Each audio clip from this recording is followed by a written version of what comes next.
You already know the gut is involved. Perhaps you read something. Perhaps you watched something. Perhaps you have been through enough. The anxiety that preceded any thought to attach it to. The depression that presented as flatness rather than sadness. The cognitive cloudiness that followed an antibiotic course. The mood volatility that arrived 90 minutes after lunch. And through all of it, the gut-brain connection has emerged as the explanation that fits. The pathway that finally accounts for what the other explanations did not. You know the problem. And you have probably already tried something. Fermented food, perhaps, the kefir every morning that you have been consistent about for 2 months. The probiotic supplement from the pharmacy, the effort made carefully and maintained to do the right thing for the gut. And the results have been partial, or slow, or absent in the way that makes you wonder whether the theory is right but the application is somehow wrong. It is not the theory is correct. It is the sequence. At around the 9-minute mark, I'm going to show you why most people eating fermented foods daily for gut-brain health, doing exactly what the advice says, see minimal improvement. Not because the foods are wrong, because they are being introduced into an environment that cannot yet support what those foods are designed to do. The gut-brain healing protocol does not fail because of food choice. It fails because of order, and the order has a specific biological logic that, once understood, changes what you do this week and when. Stay with me for that.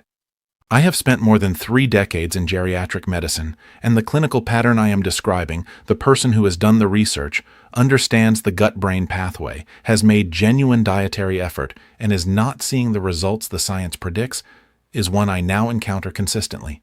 Almost always, the explanation is the same. Not insufficient effort. Insufficient sequence. The restoration is being attempted in the wrong order, and the biology of gut-brain repair has a logic to it that does not forgive having the order wrong. Let me give you that logic, and let me give you a way of thinking about it that will make the specific foods and the specific order immediately clear. Restoring the gut-brain connection after 60 is a restoration project, not a single intervention, not a supplement, a layered restoration, the kind that any complex system requiring genuine recovery rather than cosmetic change demands. And like every restoration project, it has a sequence. You cannot build the upper floors before the foundation is stable. You cannot plant the garden before the drainage is cleared and the wall is repaired. And you cannot seed the gut-brain pathway with the foods designed to restore it before the inflammatory environment that blocks those foods from working has been addressed. 4 restoration layers, each one creating the conditions the next requires. And the most common mistake, the one producing the partial results and the unmet expectations, is attempting layers 3 and 4 without having completed layers 1 and 2. Here is what the 4 layers are, and what the specific foods in each one do. The first layer is the anti-inflammatory foundation. The gut-brain healing pathway is blocked in almost every adult over 60 with mental health symptoms connected to gut dysbiosis by the same mechanism, the neuroinflammatory burden that the disrupted gut has been generating. The IDO enzyme that diverts tryptophan away from serotonin synthesis. The microglial activation from LPS crossing the compromised blood-brain barrier. The NF-kappa B inflammatory signaling that impairs prefrontal cortex function and suppresses BDNF.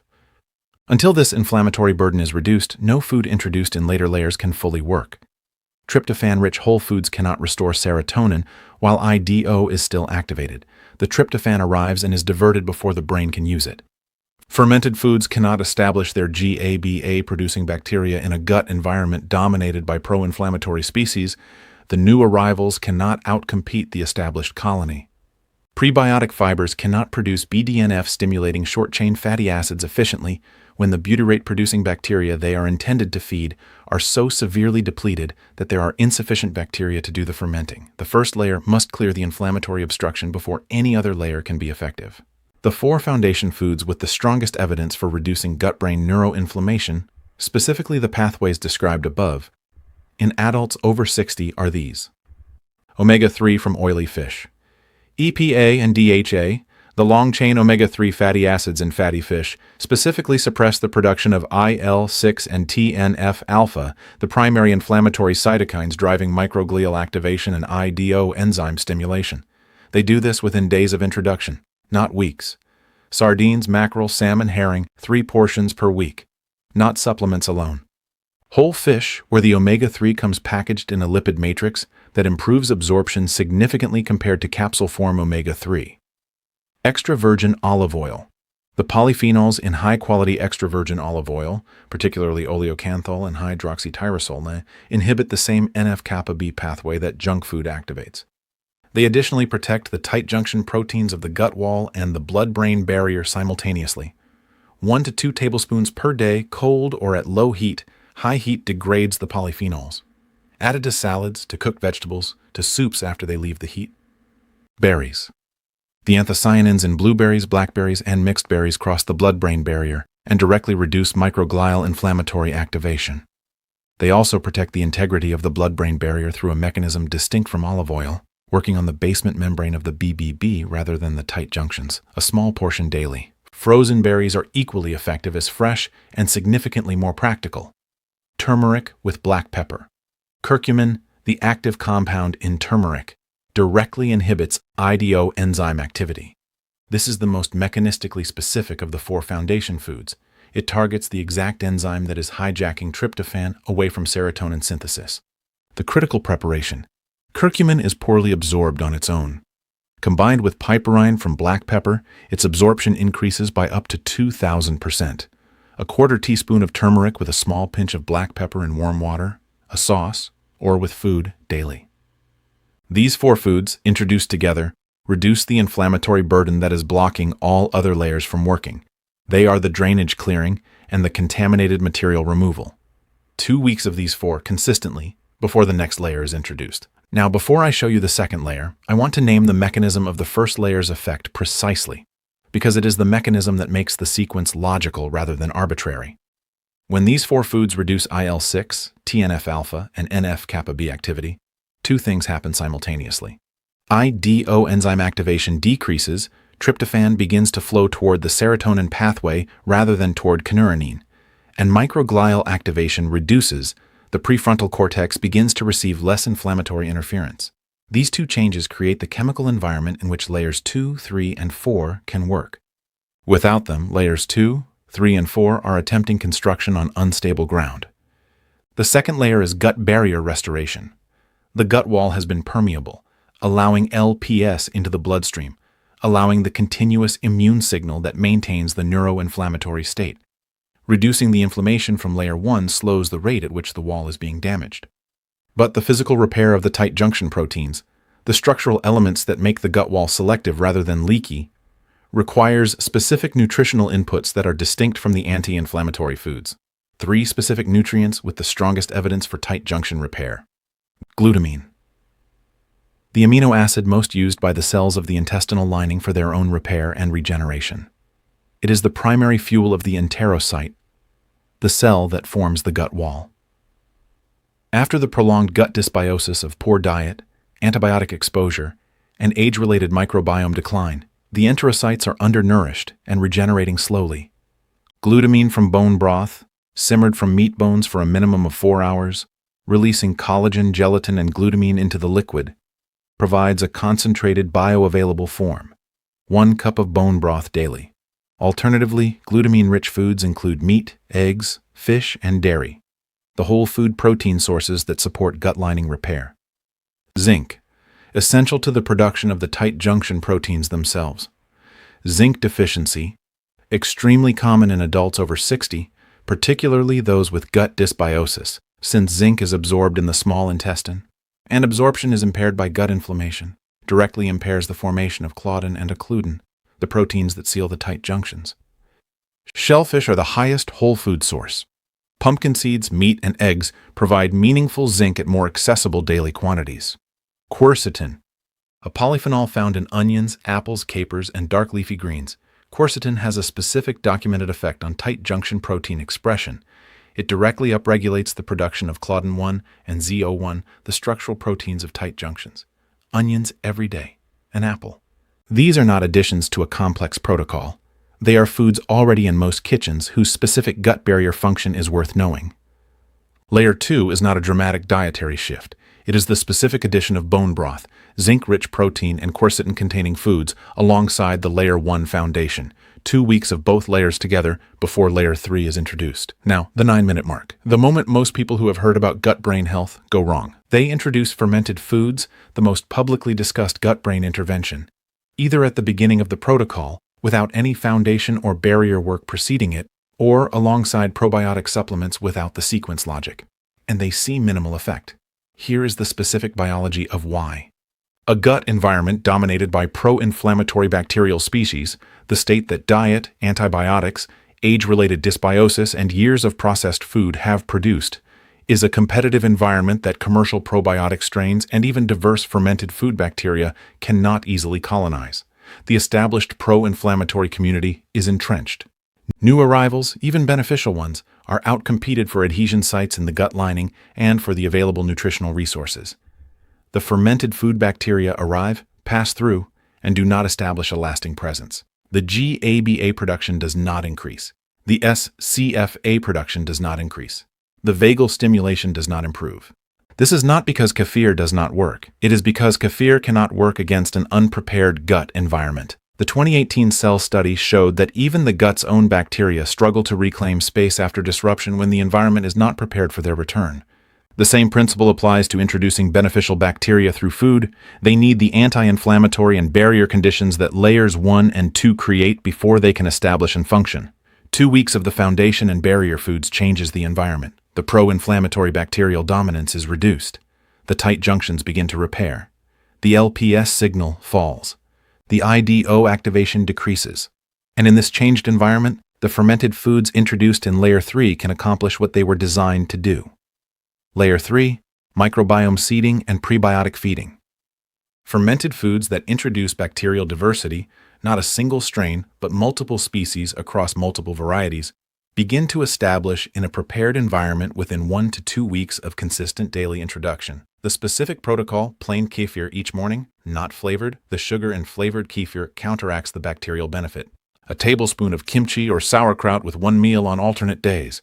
Natural live yogurt with confirmed multiple strain cultures on the remaining days. Rotating between varieties introduces greater bacterial diversity than any single fermented food. Diversity of species is what produces the range of GABA, SCFA, and serotonin precursor effects the gut-brain pathway requires. Prebiotic fiber from specific foods feeds the establishing bacterial populations. Chicory root and Jerusalem artichoke are the richest sources of inulin, the specific prebiotic fiber that Bifidobacterium preferentially ferments to produce GABA.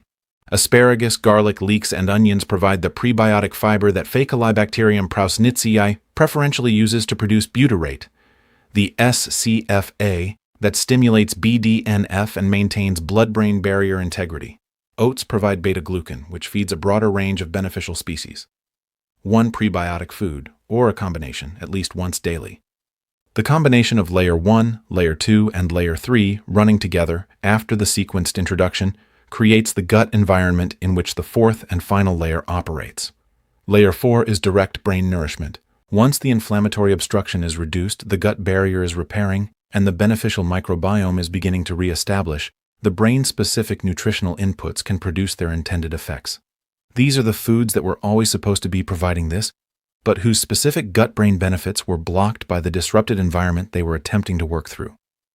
Tryptophan-rich whole foods, turkey, eggs, pumpkin seeds, dairy, legumes, the raw material for brain serotonin synthesis, now able to flow toward the serotonin pathway because IDO activation has been reduced by the foundation anti-inflammatory foods of layer 1.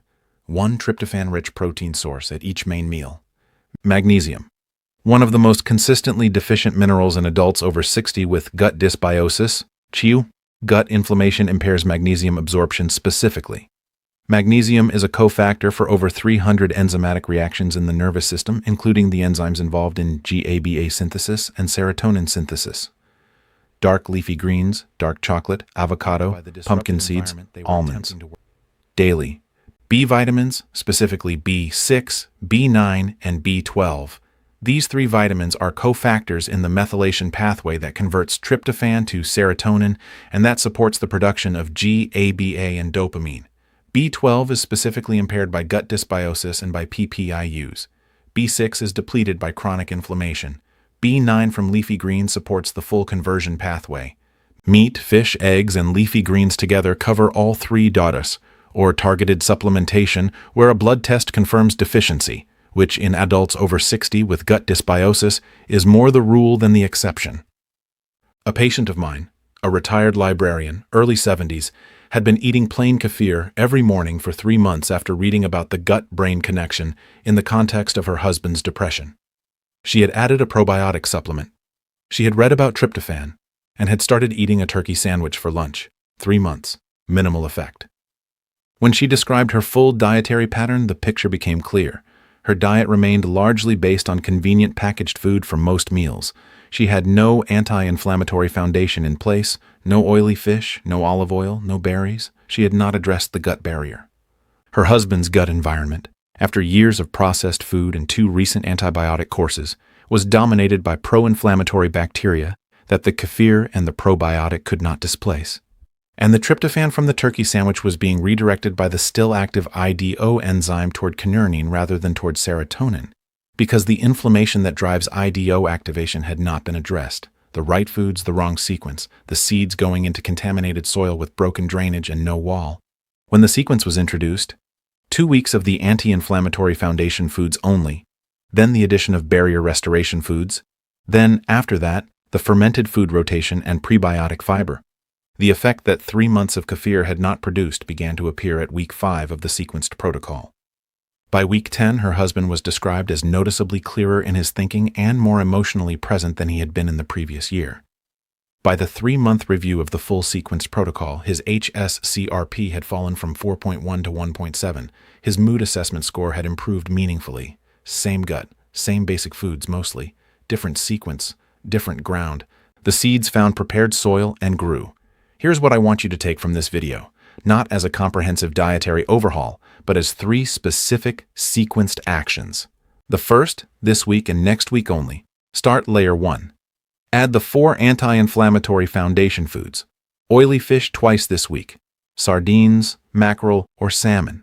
1 tablespoon of extra virgin olive oil on 1 meal per day. A small portion of mixed berries with breakfast or as a snack. A 1/4 teaspoon of turmeric with a pinch of black pepper in warm water each morning. Nothing else changed, just these 4 consistently for 2 weeks.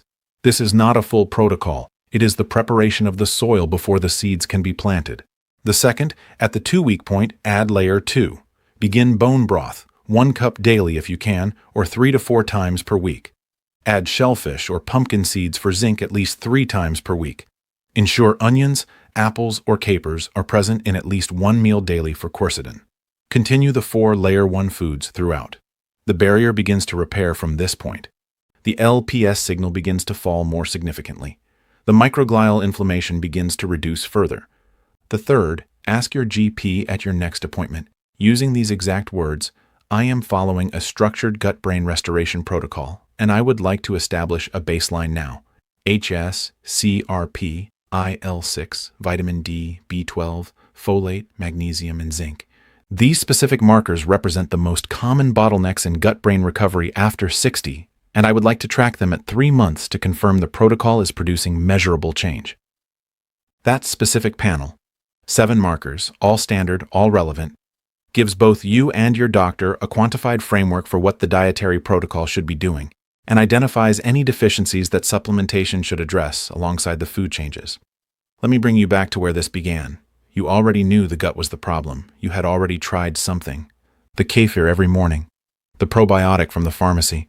The careful effort that did not produce the careful result. The effort was not wrong. The sequence was wrong. The garden had drainage problems and a broken wall before the seeds were planted, and seeds cannot germinate in those conditions regardless of how good the seeds are. 2 weeks of clearing the drainage, the anti-inflammatory foundation, the wall, the barrier restoration, and then the seeds, the fermented foods, the prebiotics, the tryptophan, the magnesium, the B vitamins, into ground that has been prepared to receive them. The garden does not need to be forced. Given the right conditions and the right sequence, it grows. Over the next 7 days, add the 4 foundation foods and note one thing each morning. Your energy level on a simple scale of 1 to 10. Not your mood, specifically your energy. The first measurable signal that the anti-inflammatory foundation is working is typically a shift in morning energy before the mood changes follow. Mitochondria are the first beneficiary of reduced inflammatory cytokine burden. Before the gut bacteria have re-established, before BDNF has recovered, energy production improves because IL-1 beta, which specifically impairs mitochondrial complex 1 function, begins to fall. Note that energy shift. If it comes, and in most people it comes within the first 5 to 7 days, it is the earliest confirmation that the ground is being prepared. And it is the signal I want you to bring back next week. Because next week I am going to show you the specific food combination that the research identifies as the most potent single BDNF-stimulating dietary intervention available in adults over $60 and the timing within the day that maximizes its neuroplasticity effect. Your energy score from this week will tell me exactly which stage of the restoration your body has reached and precisely what to add next. Come back with 7 days of morning energy numbers. One important note before you go. Everything in this video is for educational purposes only and is not a substitute for the advice of your personal physician or registered dietitian. Please do not make significant dietary changes without your doctor's knowledge, particularly if you manage any chronic condition, take daily medications, or are under treatment for a mental health condition. Bone broth and shellfish should be introduced cautiously if you have specific allergies or kidney conditions. Please check with your doctor if either applies. The goal of this video is to give you a precise, evidence-based, sequenced protocol for gut-brain restoration and the understanding of why the sequence matters so that the effort you put into this produces the results that the science shows are possible. That outcome is what this and every previous conversation in this series has been building toward.